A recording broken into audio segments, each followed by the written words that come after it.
Oh my god, guys, what a victory that was.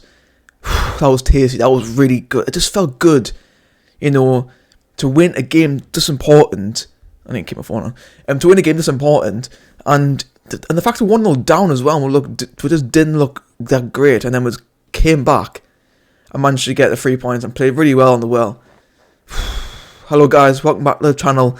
Today I've got another match review for you guys. That's going to be on the Sunderland vs Oxford game, where Sunderland have picked up a 3-1 victory. Now, as you guys can tell, I am extremely hyped right now. That was such a huge win. I was nervous going into this game, and I was even more nervous after we went 1-0 down. It just wasn't a great feeling at that point, but we did get back into the game after that. We played some excellent football. Some of the best I've ever seen us play in this league, I should say. And yeah, it was really, really good. And, Oxford, they were a tough opposition today. I will not lie that they were really, really good. Their attack, it's like Barker, Shadipo, Taylor, Sykes, who's on the pitch. They've got some pace. They've got a lot of firepower up front. It's just a shame that none of them could hit a ball. Don't have to tried. Yeah, anyway. So I think I will get onto the team sheets. I'm on my phone for this. So we do have Lee Burge in goal, and Sunderland play with a 4-2-2. Conor McLaughlin, Dion Sanderson, Luke O'Neill, and Colin McFadden. Max Power, Josh Scowen, his two midfielders, and Jordan Jones, Aiden McGeady on the wing. And then we've got Gooch and Wyke up front. Actually, no, I think it's probably more for 3-4-3 actually. Yeah, I've got the right formation there.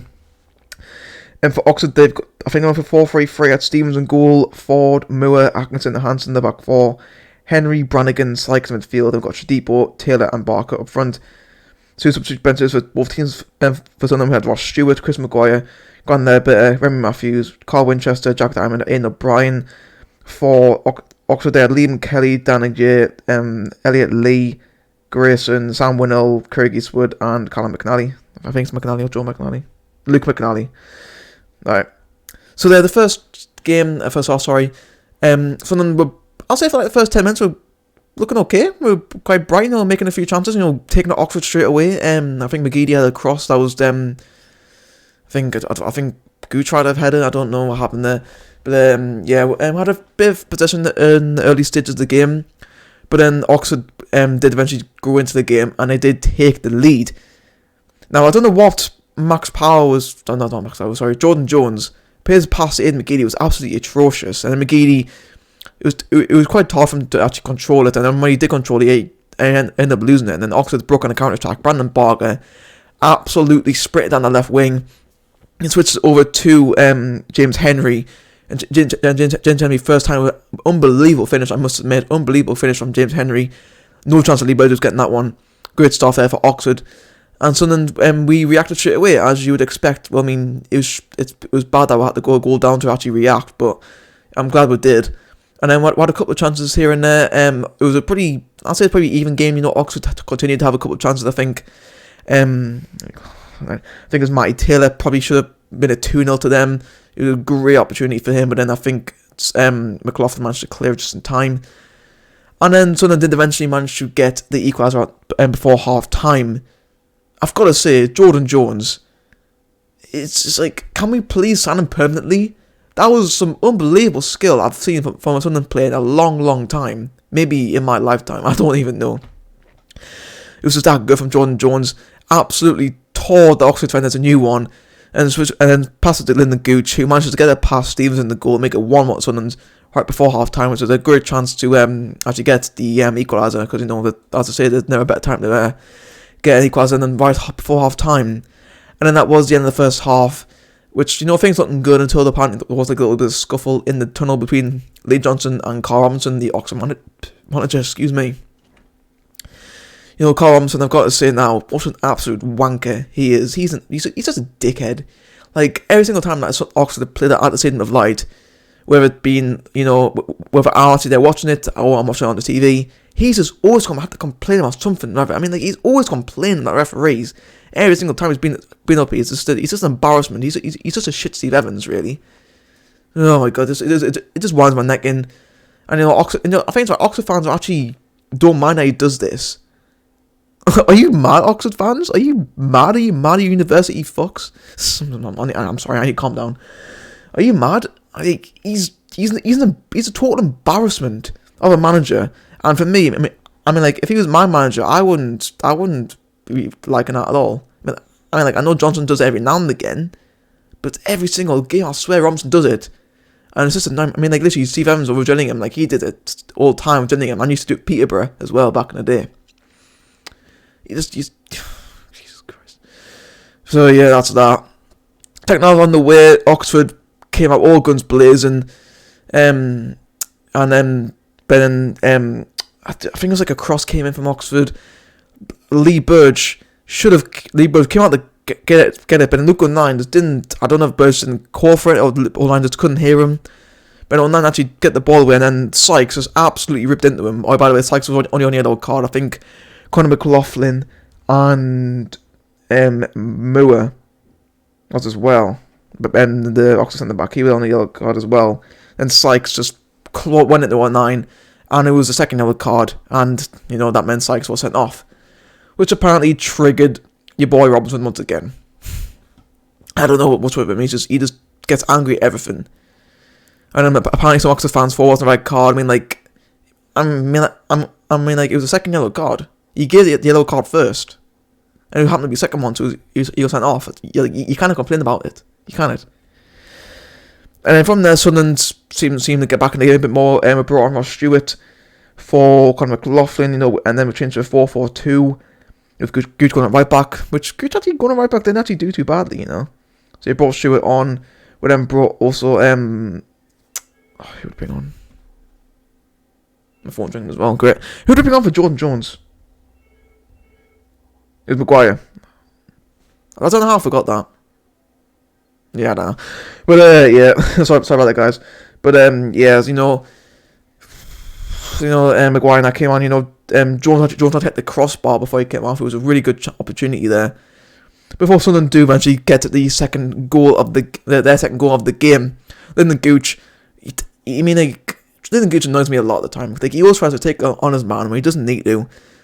But then he then passed it to Aiden McGeady, who first time was a fantastic finish in the bottom left corner to give Sunderland the lead on the 80th minute until Frankie Francis, the commentator, went absolutely ballistic when that went in a good way. He went mental when that went in. And again, I think you can tell by the play celebration that they were all just absolutely ecstatic that went in, and so was I. I was over the moon that went in. And then I think and this actually led to Karl Robinson getting sent off, because before this, I think it was a free kick where Brannigan took out Maguire, and by doing so, he actually had a dead leg, so he was on the floor, but the referee played on, which is how we ended up scoring.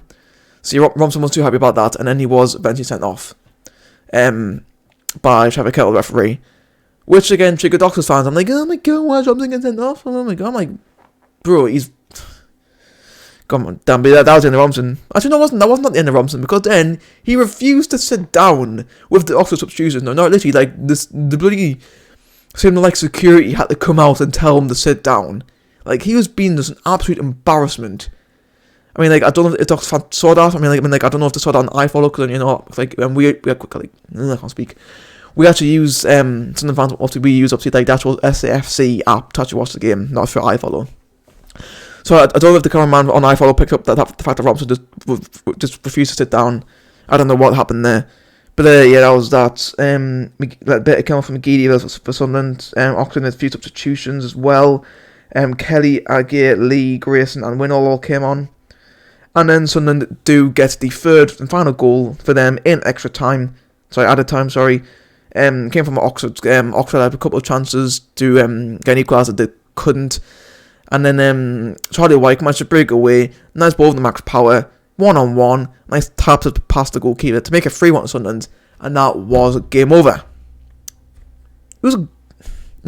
I was so relieved when Max Power scored that. Because, like, literally, I don't remember the last time we actually managed to put the game to bed.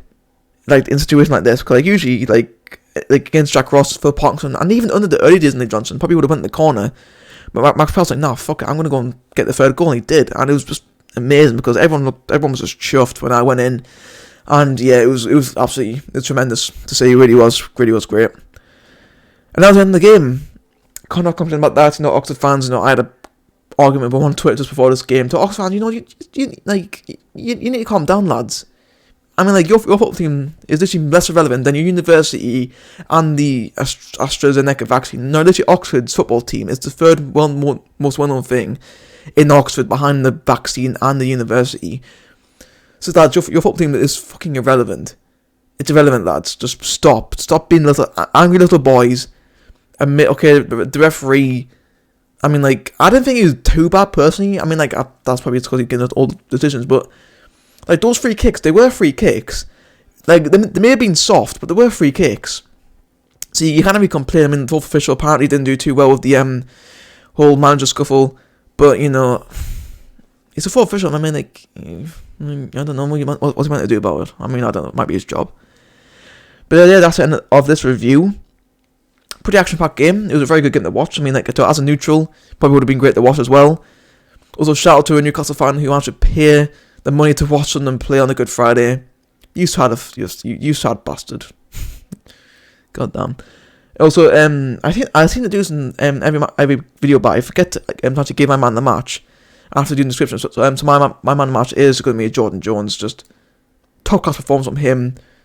I want to have missed him in the last few weeks because we end up getting results anyway. But yeah, it's so good that he's back for this running. And I mean, got Peterborough on Monday.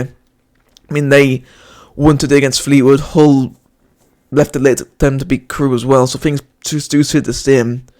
However, obviously we do still have the 2 games in hand on Hull. And we've got Peterborough next. I don't know, guys. I mean, like, even though like I can use this weekend to relax, on Monday it's just gonna come crashing back down to earth for me. I'm so nervous for the Peterborough game. I mean, I suppose if it be Peterborough, we'll go in the second place, so that's what you can do. That's going to be it for me, guys. Hope you did enjoy. If you did, leave a like. And if you want to see more videos like this in the future, then do hit that subscribe button. And also, if you want to be notified of the second upload video, then hit the post notifications bell. And that's it for me. Thank you guys for watching. I'll see you next time.